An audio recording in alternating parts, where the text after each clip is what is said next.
Por ejemplo. Por ejemplo, bueno, lo primero, Chile tiene un gran desafío que es entregar el liderazgo, ¿cierto?, que tiene desde COP25 a ahora en Escocia, lo que sin duda le da un rol articulador que es bien esencial.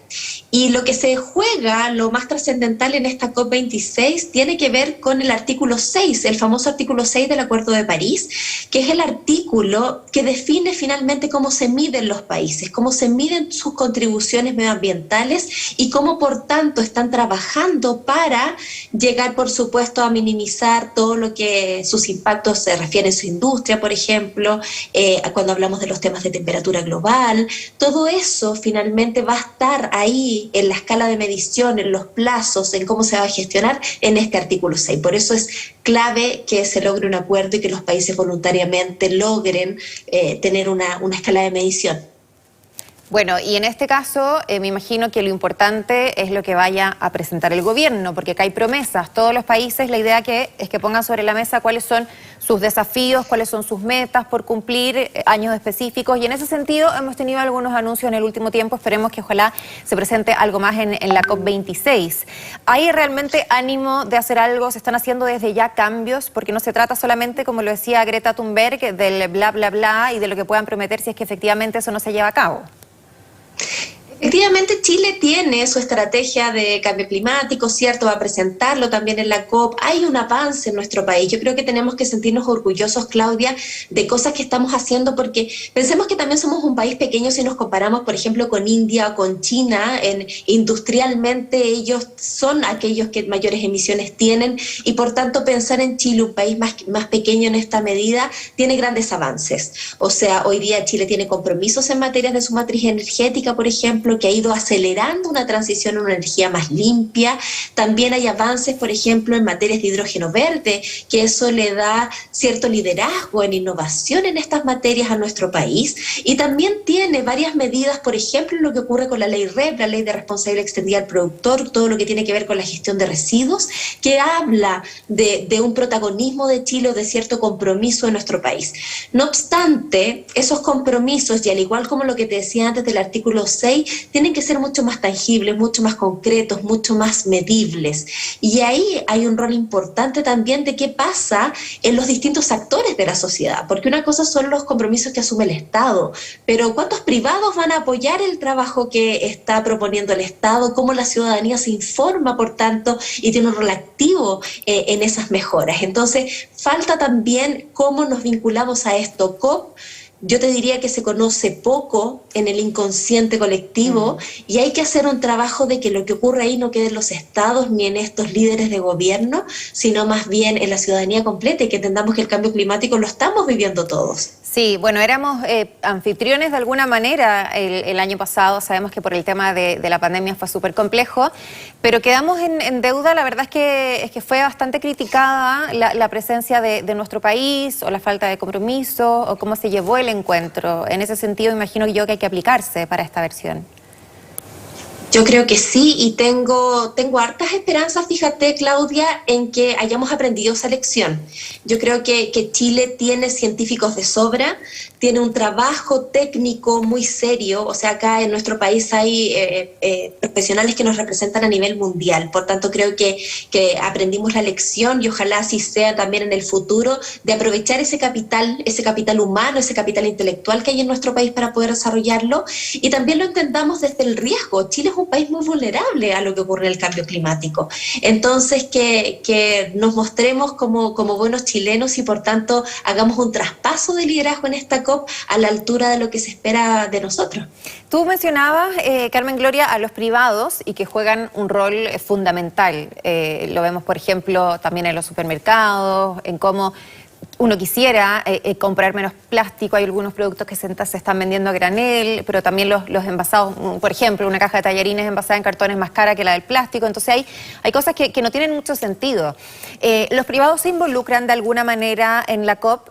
Participan, hay propuestas así como nosotros vemos, por ejemplo, en ferias, ¿cierto? Que se producen en Chile, en diferentes lugares, donde está la presencia de privados, muestran lo que están haciendo, etcétera. En la COP hay un espacio también para que los privados presenten lo que están haciendo, para que den sus ideas, para que vayan a aprender también de lo que se está haciendo en otras partes del mundo. Sí, a ver, en la COP hay dos instancias que son bien claras. Una se llama la Blue Zone, y en esa zona es en donde están todas las entidades de gobierno. Pero después está la Green Zone, en donde hay muchos activistas y empresas y todos los que cuentan lo que están haciendo en paralelo, ¿cierto?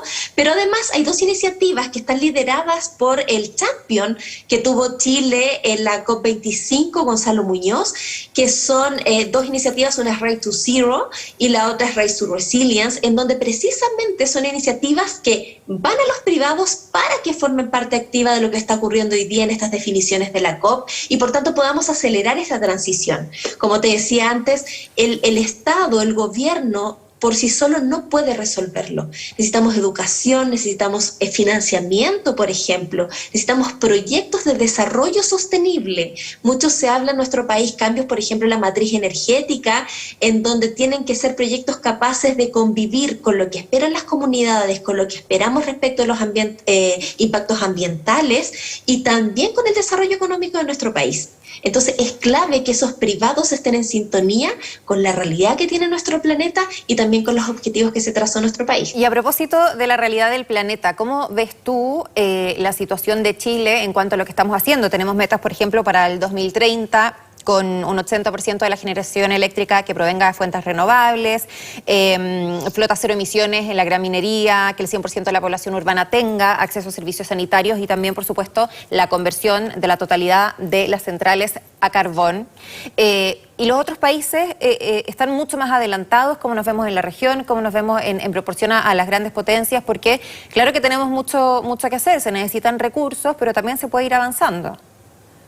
Sí, se da algo curioso en las COP, Claudia, que tiene que ver con que son en muchos casos, vimos por ejemplo cuando Estados Unidos se salió, cierto, del Acuerdo de París, que son los grandes países, aquellos que esperaríamos un gran liderazgo, los más resistentes. Y también lo entendemos de algo lógico, para ellos es mucho más complejo y hay temas económicos, hay temas normativos que hacen que eso sea por supuesto una resistencia relevante para esos países. No obstante, países como Chile dan el ejemplo, porque como también te decía antes, somos más pequeñitos, quizás estamos mucho más aislados.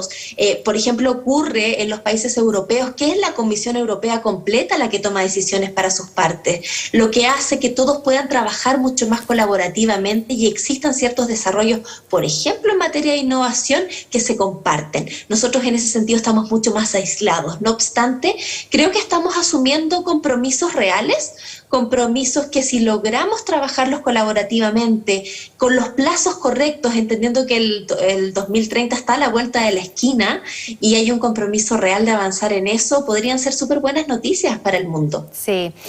El calentamiento global o cambio climático ha generado también mucha ansiedad, mucha angustia en algunas personas. Algunos desde que éramos chicos y nos contaban en el colegio lo que estaba pasando, y encima cuando uno es chico se pregunta, ¿pero por qué no lo están parando? Y ahora la situación se hace cada vez más evidente. ¿Por qué Chile en particular, además, es tan vulnerable frente al cambio climático? ¿Por qué somos un país de tan alto riesgo? O sea, ahí te menciono dos cosas. La primera es empatizar con aquellas nuevas generaciones que nacen, por ejemplo, en un país con estrés hídrico, que quizás a nosotros no nos tocó, no nos faltaba el agua en ese tiempo, claro. O quizás en nuestras comidas podíamos disfrutar de la palta a libre disposición y no era el oro verde que conocemos hoy día, ¿cierto? Que son resultados del cambio climático. Pero podemos entender eso, por ejemplo, en que tenemos distintas zonas que son muy distintas climáticamente. O sea, tenemos un desierto que tiene ciertos impactos que son complejos de cara al cambio climático o que también podrían ser aprovechados si lo miramos desde otra arista. También tenemos un sur que vive, por ejemplo, de la agricultura. Tenemos una larga costa en donde el nivel del mar sin duda, si va cambiando, si va aumentando, le va a afectar. Sí. Entonces, de algún modo, estamos ahí sujetos siempre a esos cambios en donde, insisto también en el punto que necesitamos irnos educando. Necesitamos darles herramientas a los agricultores, necesitamos que aquellos que conviven en zonas costeras aprendan a cuidar sus costas. Y todos, por ejemplo, cuando hablamos de la contaminación de los océanos, no es poesía, no es solo de grupos activistas, es algo que vivimos todos cada vez que vamos a la playa. Entonces, hay que ser conscientes conscientes de eso. Totalmente. Muchísimas gracias, Carmen Gloria Ide, académica de la Universidad del Desarrollo, directora ejecutiva de Círculo Rep, por conversar con nosotros. Nunca queremos dejar de visibilizar este tema que efectivamente nos involucra a absolutamente todos, y eso es importante, que todos nos hagamos parte. Muchísimas gracias, que te vaya muy bien. Muchas gracias a ti, Claudia, y los felicito por posicionar estos temas que son tan relevantes. Gracias, que estés muy bien.